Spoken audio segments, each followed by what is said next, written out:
Now here is the second chapter. The name of the second chapter is Lost Spring. Look, this deals with this Lost Spring is an article. This deals with street children who are very poor. They don't get education. They are found in every corner of the world. But especially the writer here is Anis Jung. Writer here, Anis Jung, deals with two stories.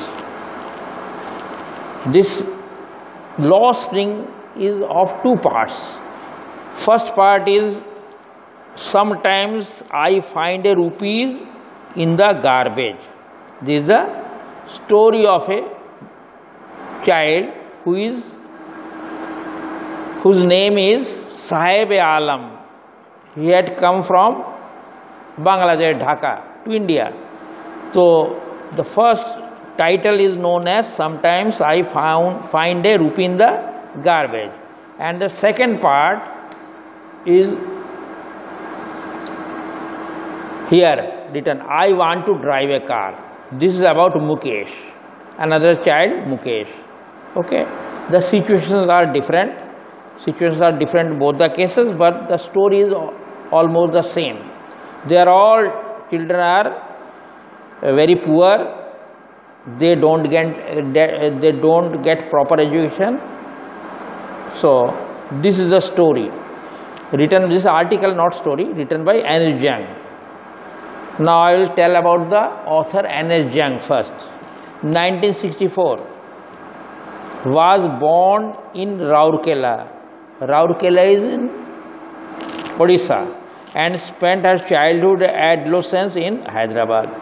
Young childhood and his young age, he passed in Hyderabad, but she was born in Rourkela. She received her education in Hyderabad and in the USA. America, she received her education. Hyderabad as well as USA. Her parents were both writers. Anis Jung began her career as a writer in India. She started writing in India. She has been an editor and columnist. She is editor and writes column in newspaper, columnist for major newspapers in India and abroad.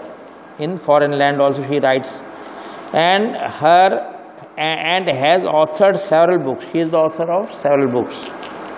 The following is an excerpt from her book title. The title of the book is Lost Spring, Stories of Stolen Childhood.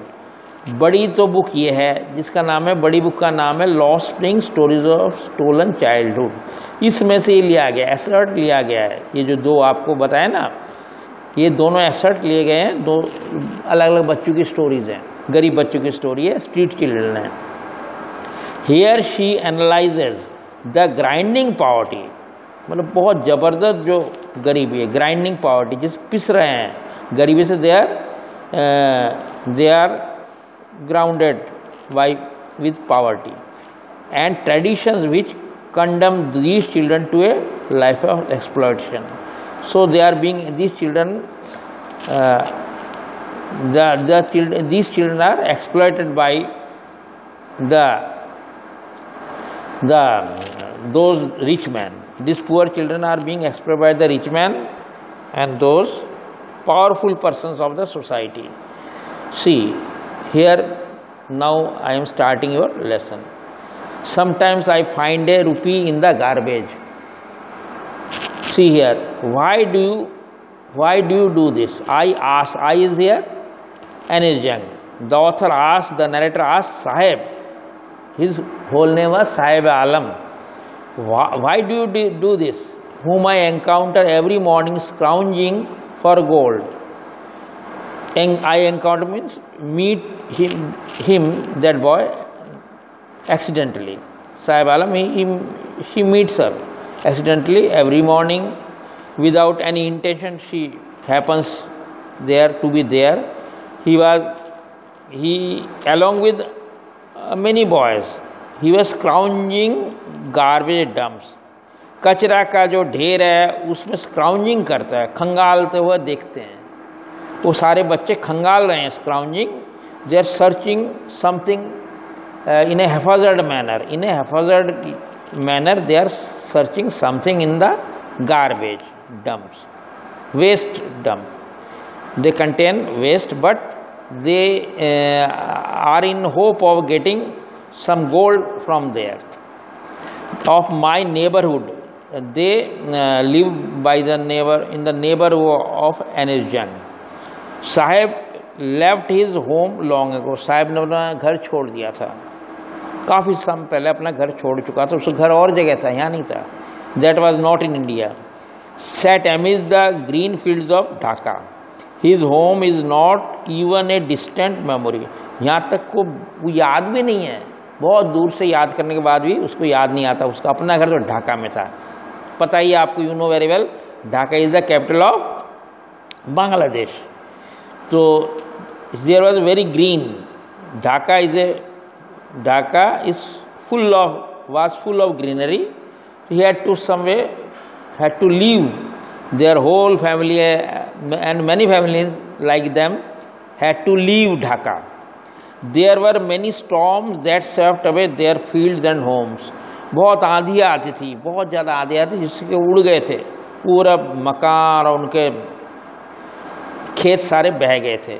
बहुत तबाही मचाई थी, इसलिए उनको छोड़ना पड़ा। वहाँ कुछ नहीं उगता था। They had to leave Dhaka. His mother tells him, उसको तो याद नहीं, उसकी मम्मी उसे कहती कि हमें छोड़ना पड़ा, बुरी तरह से आंधी आई और सारा कुछ भा के ले गई, सारा खेत खराब कर गई, मकान उसका टूट गए, तो उनको छोड़ना पड़ा। दैट्स वाई दे लेफ्ट, इसलिए उनको वहाँ छोड़ना पड़ा। Looking for gold in the big city where he now lives. वो क्या करता है, कचरे में ढूंढता रहता है। उसके तरह साहिब आलम और उसकी तरह के और लड़के, उसी तरह के लड़के कचरे में दे यूज टू सर्च गोल्ड। कभी कभी उनको पैसा मिल जाता, हो सकता है कभी कभी उनको सोने का कोई सिक्का मिल जाए, चांदी का सिक्का मिल जाए, पैसा मिल जाए, वो भी उनके लिए बहुत कुछ है। तो वो लोग काफ़ी टाइम ये काम करते थे। I have nothing else to do he mutters looking away. एक दूसरी तरफ देखते हुए वो बोलता है, मटर्स मीन्स ग्रम्बल्स, बुदबुदाता, बड़बड़ाता है। I have nothing else to, मेरे पास कुछ भी नहीं है इसके अलावा काम करने के लिए। यही काम करता हूँ, दिन रात मैं घूमते रहता हूँ और गार्बेज में मैं पैसा ढूंढता रहता हूँ, सोना ढूंढता रहता हूँ। गो टू स्कूल आई से ग्लिबली। ग्लिबली मैंने बोला बिना सीरियसली, नॉन सीरियसली मैंने बोला, बिना सीरियस हुए मैंने वैसे ही बोल दिया, जाओ फिर स्कूल क्यों नहीं जाते। Realising immediately how hollow the advice must sound.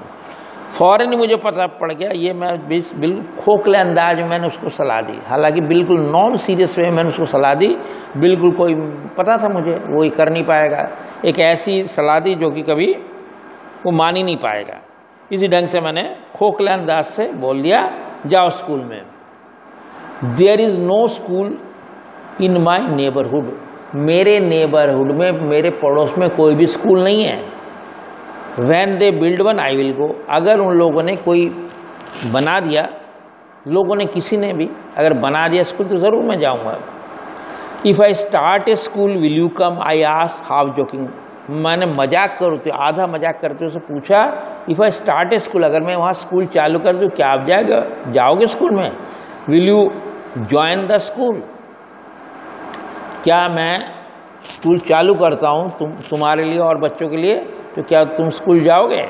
Yes he says smiling broadly, बड़ा बहुत खुश होते हो, एक अच्छी मुस्कान लेते हुए, चौड़ी मुस्कान लेते हुए, खिलखिला के मुस्कुराते हुए बोला, हाँ ज़रूर जाऊँगा। इसका मतलब उसके अंदर ललक थी पढ़ाई की, लेकिन उसको ये सब काम करना पड़ रहा है। A few days later I see him running up to me, कुछ दिन बाद वो मेरे पास भागता हुआ आया, running up to me. Is your school ready, क्या आपका स्कूल तैयार है।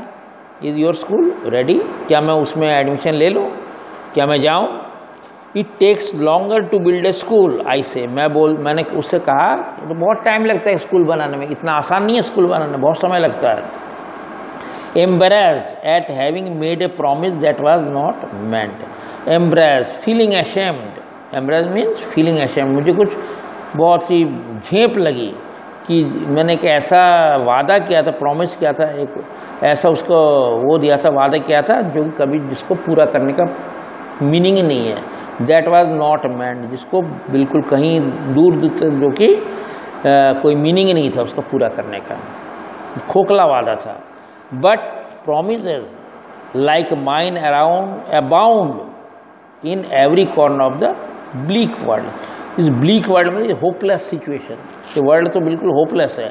यहाँ पे ऐसे पता नहीं कितने ही दुनिया भर के अबाउंड में फील्ड, हर कॉर्नर में, हर एक जगह, हर एक कोन में ऐसे भरी पड़ी है, फिल किया हुआ है ऐसे खोखले वादों से जो कभी भी पूरा नहीं किया जाता पूरे इस होपलेस वर्ल्ड में। After months of knowing him, काफ़ी महीने से जान पहचानने के बाद, I asked him his name, मैंने उसका नाम पूछा, मैंने उसका नाम पूछा। तो साहिब आलम ही अनाउंस, उसने मुझे बताया उसका नाम, अनाउंसमेंट किया, उसका नाम साहिब आलम है, साहिब ए Alam. He does not know what it meant, उसे नहीं मालूम क्या इसका मीनिंग है। उसके साहिब आलम उर्दू वर्ड है, उसका मतलब नहीं मालूम। If he knows its meaning lord of the universe, अगर उसको मीनिंग पता होता है, जिसका मीनिंग क्या था, Lord of the universe. Sahib means Lord होता है, मालिक।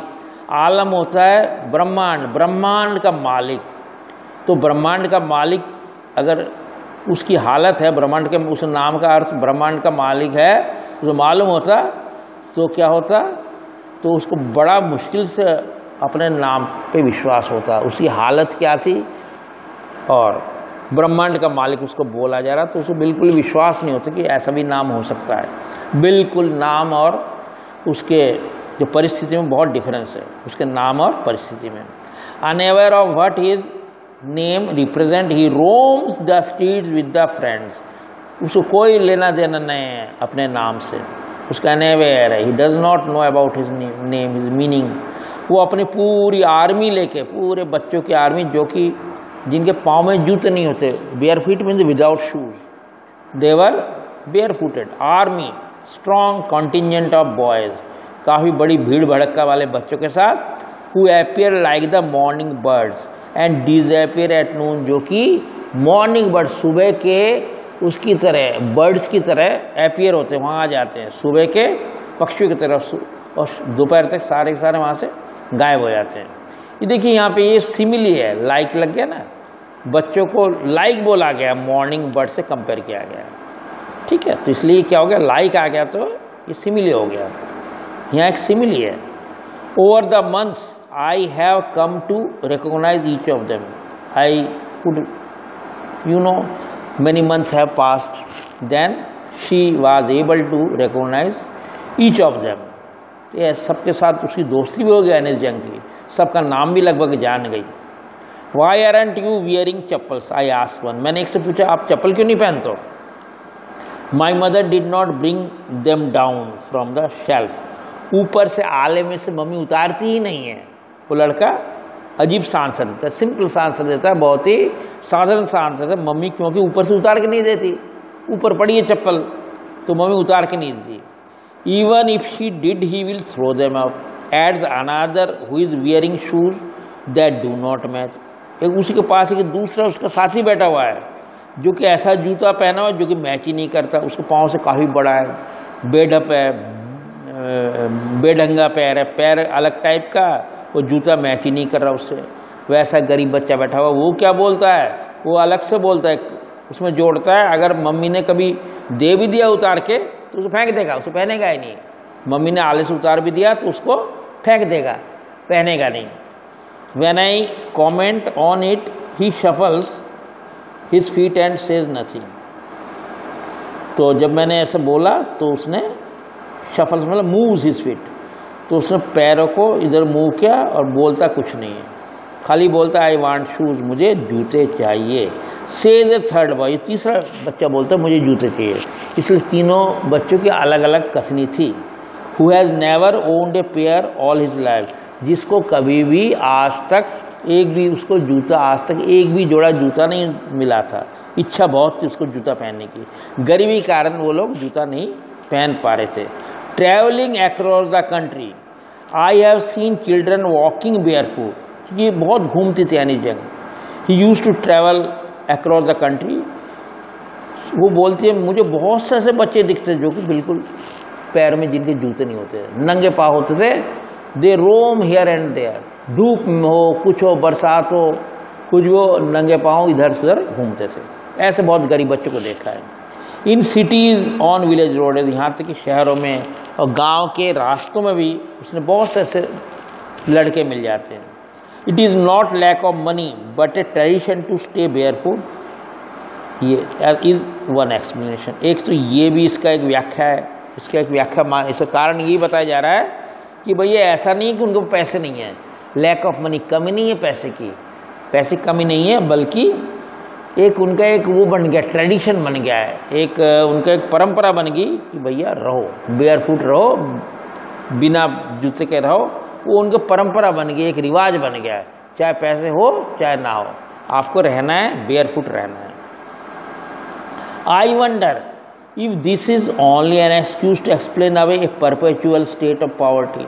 अब मुझे लगता है कि मुझे ऐसा अजीबोगरीब समझ में आता है कि ऐसा तो नहीं है, एक बहाना मिल गया, एक्सक्यूज मीन्स बहाना, to explain away perpetual continuous state of poverty, जो कि बराबर लगातार जो चल रही है पॉवर्टी, उनकी जो गरीबी चल रही है उसको एक एक्सप्लेन करने का ढंग है, एक एक्सप्लेन करने का ढंग है, वो एक वो है, एक एक्सक्यूज मिल गया एक्सप्लेन करने का, एक बहाना मिल गया कि भैया हम तो गरीब है इसलिए हमारे पास जूते नहीं हैं, लगातार गरीबी को एक्सप्लेन करने का एक बहाना है जूता नहीं पहनना, ऐसा लगता था किसको, एनिजम को। आई रिमेंबर ए स्टोरी, अब उसको याद आती है एक स्टोरी की, पुरानी स्टोरी की याद आती है एनिजम की, from Udupi once told me. एक व्यक्ति था, एक आदमी था जो कि उडुपी, वहाँ की बात है, उडुपी है साउथ में, तमिलनाडु में, उडुपी की कहानी है। As a young boy he would go to school past an old temple. जब वो यंग बॉय था, वो आदमी जब लड़का था तो एक ओल्ड पुराने टेम्पल में से, पुराने मंदिर से होके गुजरता था, जहाँ पर उसके पापा पुजारी होते थे। He used to worship god there, he in that temple, his father used to worship in that temple.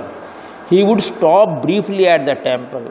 वो बच्चा, ही मीन्स वहाँ पे बच्चा, वो लड़का जो है वो थोड़ी देर के लिए टेम्पल पे रुक जाता था। And pray for a pair of shoes, और भगवान से प्रार्थना करता कि उसको एक जोड़ा वो मिल जाए, पेयर ऑफ शूज, एक जोड़ा वो मिल जाए, भगवान से प्रार्थना करें एक जोड़ा उसको जूते का मिल जाए। 30 years later I visited his town and the temple which was now drowned in an air of desolation। वो तो पूरा बुरा हाल हो गया था, 30 साल बाद वो हालत ठीक नहीं थी, वो जो है ना, तो क्या कि वह सब टूट टाट चुका था, काफ़ी डिस्ट्रक्शन हो चुका था जगह का, और टाउन की हालत ठीक नहीं थी। इन द बैक यार्ड, पीछे का आंगन में, where lived the new priest, here new priest were living, वो तो पुरानी बात है कि 30 साल पहले, अब नया प्रीस्ट रहता था। There were red and white plastic chairs, वहाँ का उसकी हालत अच्छी थी, रेड और ब्लू, रेड और वो ब्लैक, कौन सा कलर्ड, मतलब कलर्ड रेड और वाइट प्लास्टिक चेयर्स पड़े हुए थे, मतलब इसकी कंडीशन बेटर थी, पॉवर्टी नहीं थी।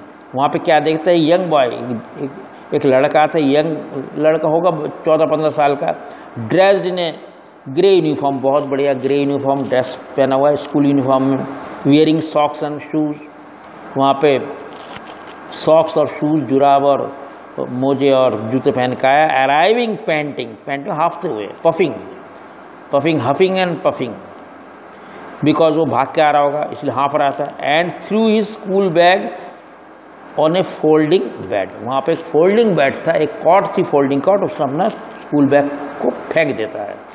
लुकिंग एट द बॉय, जब मैं उस बच्चे की मेरी नज़र पड़ती है, आई रिमेंबर, मुझे याद आ गया कि कभी एक दूसरे बच्चे ने, एक लड़के ने भगवान से प्रार्थना की थी और had made to the goddess, जूते के लिए प्रार्थना करी थी उस बच्चे ने। When he had finally got a pair shoes, और जबकि उसको पेयर ऑफ शूज़ मिल गए, भगवान ने प्रार्थना पूरी करी, पेयर ऑफ शूज़ मिल गए। Let me never lose them, अब भगवान ये मैं नहीं खोऊं इसको, मेरे पास सदा के लिए रहेगा ये जूते। The goddess had granted his prayer, क्योंकि भगवान ने, देवी ने, goddess female of feminine of god, goddess देवी मतलब देवी ने प्रार्थना पूरी कर दी। Young boys like his son of the priest now wore shoes, second form of wear is wore, आजकल पहनते हैं जूते। आजकल देखा जाता है कि इनमें ठीक है थोड़ी इतनी गरीबी नहीं है, प्रीस्ट टाइप के लोग बाग अपने बच्चे, उनके बच्चे जूते पहनते देखे जाते हैं आजकल। बट मैनी अदर्स, लेकिन दूसरे भी लोग हैं जो कि रैग पिकर्स है, जो कि ये बाहर से कूड़ा कबाड़ा इकट्ठा करते हैं, उनको रैग पिकर्स कहते हैं। They are picking rags from outside, waste items, they are unused by the, thrown away by the people, they pick them, they are known as rag pickers. In my neighbourhood remain shoeless, they remain shoeless, वो जूते नहीं पहनते आजकल, ऐसे लोग भी हैं। ठीक है, आज इतना ही, today is my, I will continue from tomorrow. Okay.